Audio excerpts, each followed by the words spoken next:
Okay, so we're just going to do a quick little middle video this morning. Those of you that received the newsletter will have seen that this edition's skill is a middle. So Jasper and I are just going to go through it with you and show you how you would teach a middle. So I'll do it from the front, and then if I remember I'll do it from the side as well. We're going to start with a treat in each hand.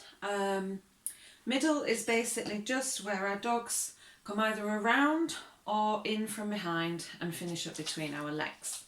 And the reason we teach this is because it's a very secure position for them to be in. Should we need to have control of them, they're between our legs, we've got them right with us, they're nice and safe and controlled. It's also a safe position for them. If they're a bit worried or unsure or anxious, then we can just pop this in the position. They're nice and safe, protected by us, their owners, and it helps them feel a bit more secure and confident as well. So, yes, treat in each hand. I'm going to show you to the right because that's the way that Jasper finds easier. Your dogs will normally find one way easier than the other. Same as us, we find it easier to turn one way than we do other naturally. They're exactly the same. They find one way slightly easier than the other. So teach the easiest way first, and then you can teach the other way, and then you can teach it from various different angles. Treat in each hand. So all I'm going to do is use this one to draw him round the side of my leg to the back of me, and then I'm going to pop this one through and draw him through with this one so he finishes up between my legs. So we just nice and slowly draw him round, swap them over, release it when he's in the middle. I'll show you that one again. So because he does know this, he can do it quite quickly. You will need to move a bit slower the first few times you do it, so just keep that treat right on the end of their nose and then just slowly draw them round using that treat with the luring method that we showed you before. Draw them round, swap, bring them through, release. So what you can do as well is release the first treat if they are struggling slightly. So you can release that first one behind you and then use the second one to bring them through if you need to. Progression from there is to remove the first lure, just have the second one in your hand. Okay. So we do this with an empty hand, bring them round, and then just lure them through and reward with the second hand. So empty hand, bring them round, use the treat to lure them through.